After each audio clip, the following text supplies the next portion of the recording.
Here I have Samsung Galaxy S21 Plus, and today I'm going to show you how to change wallpaper on this device. So first of all, you have to open settings, then you have to enter wallpaper section, then you have to select if you want to select one of the pre-installed on the device wallpapers, one of those, or you want to select one of the live dynamic wallpapers, but you will have to firstly download them from the internet, I guess.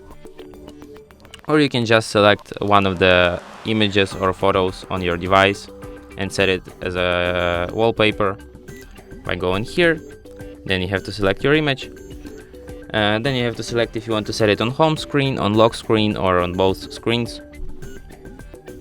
Here you can adjust your image and then just tap set on lock screen and home screen, and after that image will be changed.